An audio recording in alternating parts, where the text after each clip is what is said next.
धुळे खानदेशातलं महत्त्वाचं शहर. तापी आणि गिरणा नदीच्या खोऱ्याचा हा भाग. कापसाची पंढरी, कापूस, कांदा ही इथली प्रमुख पिकं. राष्ट्रीय महामार्गाचं जाळं धुळ्यात आहे. यंत्रमाग उद्योग ही धुळ्याची ओळख. मात्र राजकीय इच्छाशक्तीच्या अभावी विकासाची गंगा इथं पोहोचू शकलेली नाही. धार्मिक आणि जातीय ध्रुवीकरणामुळे विकासात धुळे मागे पडलं.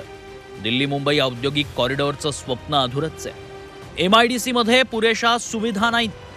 इंदूर रेल्वे मार्ग रखडलेलाच आहे. बेरोजगारी हे देखील धुळेकरांचं मोठं दुखणं आहे. धुळे हा मतदारसंघ अलीकडच्या काळात भाजपचा बालेकिल्ला बनलाय. 2009 मध्ये भाजपच्या प्रताप सोनावणेंनी काँग्रेसच्या अमरीशभाई पटेलांचा पराभव केला. 2014 मध्ये भाजपनं डॉक्टर सुभाष भामरेंना उमेदवारी दिली. त्यांनी पुन्हा एकदा काँग्रेसच्या अमरीशभाईंना हरवलं. 2019 मध्ये काँग्रेसनं कुणाल पाटलांना संधी दिली. मात्र भामरेंनी त्यांचा पाडाव करून दुसऱ्यांदा खासदारकी मिळवली.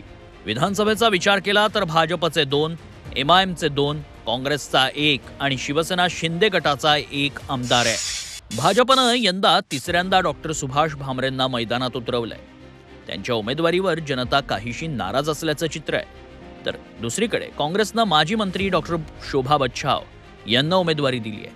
मात्र त्यांच्या उमेदवारीला काँग्रेस पक्षातूनच विरोध होतोय. धुळे लोकसभा मतदारसंघातील जनतेच्या आशीर्वादाने, नेत्यांच्या आशीर्वादाने मला 10 वर्ष खासदार म्हणून मिळालेत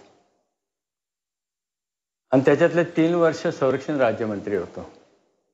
मला वाटतं संरक्षण राज्यमंत्रीसारखा एवढा मोठा बहुमान कैलासवासी यशवंतराव चव्हाण आणि शरदरावजी पवार याच्यानंतर मलाच मिळाला.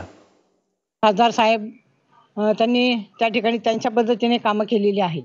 परंतु मला देखील प्रशासकीय अनुभव आहे. मी देखील माजी मंत्री आहे आणि धुळ्याचे जे काही प्रश्न आहेत ते सोडवण्यासाठी मी निश्चितपणे प्रयत्न करणार आहेत. वंचित बहुजन आघाडीनं IPS अधिकारी राहिलेल्या अब्दुल रहमान यांना तिकीट दिलंय. वंचितमुळे काँग्रेसची हक्काची वोट बँक विभाजनाच्या वळणावर आहे. धुळे लोकसभा मतदारसंघामध्ये भाजपच्या विरोधात एकच उमेदवार निवडणूक रिंगणात उतरवण्याचा प्रयत्न हा विरोधकांचा आहे.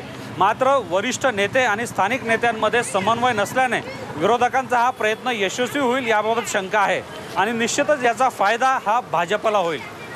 प्रशांत परदेशी, झी मीडिया, धुळे.